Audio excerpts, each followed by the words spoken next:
I did not expect Apple to make a laptop like this. The MacBook Neo feels almost out of character for the company. At first, for years you wanted a MacBook, you were usually looking at a starting price of $999 US.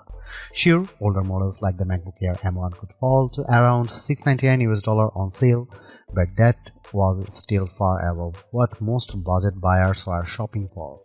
The MacBook Neo starts at just $599 US for education, which is a huge jump downward. That is $500 less than the new MacBook Air M5. And yes, that price is low enough to set off warning alarms, but after testing the MacBook Neo, I think the surprise is not that it is cheap. The surprise is that it is actually good. In fact, it is the most balanced laptop I have used under $600 US, and it easily beats every Windows laptop I have tried in this class. It also leaves most Chromebooks behind. For $599 US, Apple gives you an aluminum body that feels solid and premium, a bright 500 nit display with rich color, and the A18 Pro chip, which is fast enough for everyday work, streaming, browsing, light productivity, and casual game. The side-mounted speakers are also much better than they have any right to be at this price. So, what did Apple give up to make that happen? Where does this laptop fit in the wider market? And should you actually buy it? Let's get into the full MacBook Neo review. This is where Apple's usual strength shows up immediately. The MacBook Neo may be affordable, but it does not look or feel like a cheap laptop. That is one of the biggest reasons it stands out so much in this category. The aluminum construction gives it a firm, premium feel that most budget laptops simply cannot match. It also comes in 4 colors, which is a welcome change from the usual sea of grey and black notebooks. The review unit I had was the citrus version, which is a bright green shade that feels fresh without being loud in a bad way. Apple also showed the other colors at the launch event. Silver is the classic safe pick, blush gives you a soft pink tone, and indigo is a deeper blue. All of them look polished, not playful in a cheap way. The metal chassis does mean this laptop is not quite as light as some people might expect. It weighs 2.7 pounds or 1.23 kgs, which is the same as the MacBook Air. That is still portable, but for students carrying it around campus or kids moving between rooms, it is not invisible in a backpack. It is also a bit thicker than the Air. Apple has also colored the keyboard to match the body, which helps the whole design feel more unified. That is a small detail, but Apple does a good job with those little visual touches. One thing to know is that Touch ID is not included on the base model. If you buy the 512GB version, you get the fingerprint button on the keyboard.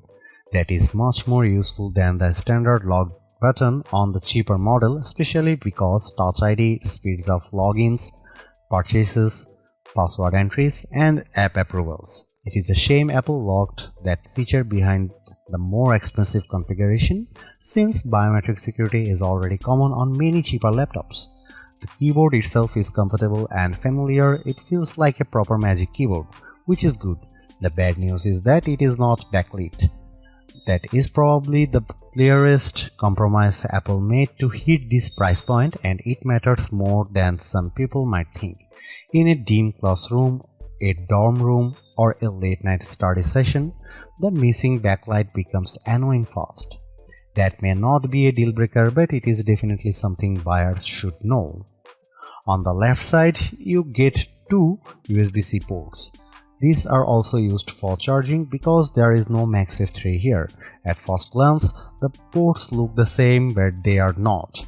The port closer to the back uses USB 3 and tops out at 10 Gbps, which is fine for modern accessories and decent for external storage, though still far slower than the Thunderbolt 4 or Thunderbolt 5 on more expensive MacBooks. You can plug in a 4K 60Hz monitor through it, which is useful. The second USB-C port uses USB 2, which is far slower and only really suitable for basic accessories like a mouse or keyboard. That means the 2 ports may look identical, but they do very different jobs.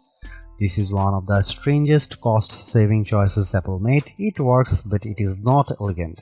Someone could easily plug a device into the wrong port and wonder why performance is so slow. Even if the logic makes sense from a cost perspective, USB 2 in a 2026 laptop feels hard to defend. But outside of that, the design is excellent for the money, the aluminum body feels premium, the screen size is practical, and the display is one of the best parts of the laptop.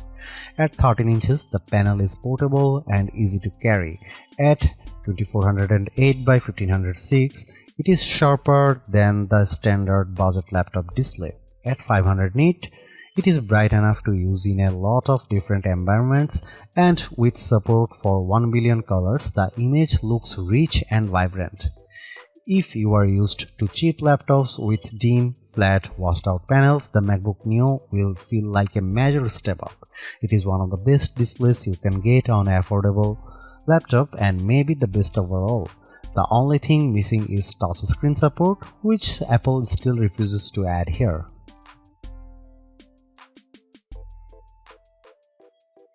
The MacBook Neo's performance story is unusual, but it makes sense once you look at the pricing. Instead of using an M series chip, Apple chose the A18 Pro, the same chip that powered the iPhone 16 Pro. On paper, that sounds strange. In practice, it is a smart, cost-saving move. Apple has been building mobile chips for much longer than its computer chips, and the latest iPhone silicon is extremely capable. For a budget laptop, that may be a better approach than using a weak conventional laptop chip that struggles under normal use. Using an older iPhone chip lets Apple keep the price down while still delivering strong everyday performance. You might wonder why Apple did not simply use an older M chip like the M1.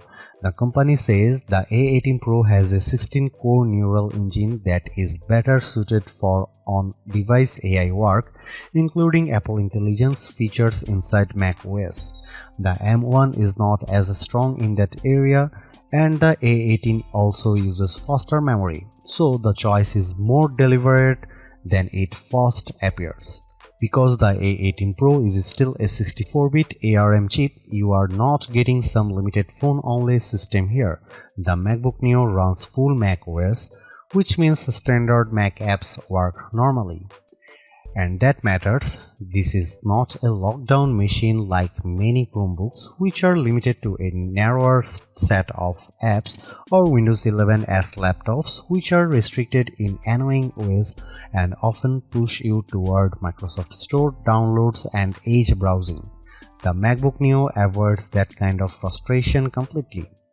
For everyday use, the experience is very good. macOS runs smoothly enough, and while it is not as fast as a MacBook Pro, it is still impressive for a machine this affordable. I would recommend keeping the workload light and realistic. Use built-in apps, office software, browsing, streaming, and basic creative tools, and the Neo behaves well. I tested it with GarageBand and Keynote, and both worked without issue. That is exactly the kind of software this machine is meant to handle. It can also go further. I installed Steam, which needs Rosetta on non-Intel hardware, and it ran fine. That shows how open the Neo is compared with Chromebooks and other budget systems. You are not trapped inside a limited app ecosystem. Apple's ecosystem integration is also fully intact. You can mirror your iPhone, move files between devices, share your clipboard, make calls, send messages, and use an iPad as a second display. I even tested it with the new M5 iPad Pro, which is very uneven pairing in terms of price, but the feature worked great. That is one of the best things about the MacBook Neo. It still feels like a real Mac, not a cheaper version of one. The limits are mostly about hardware. If you want heavy 3D rendering, serious video editing, or a big creative workload, this is not the right machine. It can do a lot, but it is not meant to do everything. The 8GB of unified memory is the biggest technical concern. Unified memory is shared across the system and graphics, so once you start opening multiple apps or using more demanding workloads, it fills up quickly. During my testing with Safari, Keynote, GarageBand and a Steam download running, memory usage reached roughly 6.48 GB to 7 GB. That is very close to the ceiling. And once memory is maxed out, the system slows down. There is no upgrade path here and you cannot just add more RAM later. So the memory choice has to work for your needs from day one. For light users, it is probably enough. For heavier multitaskers, it is not. If you are planning to use the laptop for more demanding work, the MacBook Air M5 is the better choice because it starts with 16 GB of unified memory. The Neo is a good machine, but it is not built for high-pressure workloads. Gaming is possible too, though not in a high-end way. I got Cyberpunk 2077 running at a playable 30 FPS using the For This Mac preset. It was heavily reduced visually with many settings turned low or off, but the fact that a fanless $599 laptop can do that at all is genuinely impressive. It also plays iPhone and iPad games very well, which makes more sense for this hardware. Overall, the performance is strong for the money. It is good for school, web work, media and light productivity. It is flexible, quiet and more capable than most rivals, but it is still a budget machine and it should be treated like one. One more plus, it is fanless. That means silent operation, which is a big deal when you compare it with budget Windows laptops that often becomes noisy under load. The MacBook Neo is the best budget laptop you can buy right now.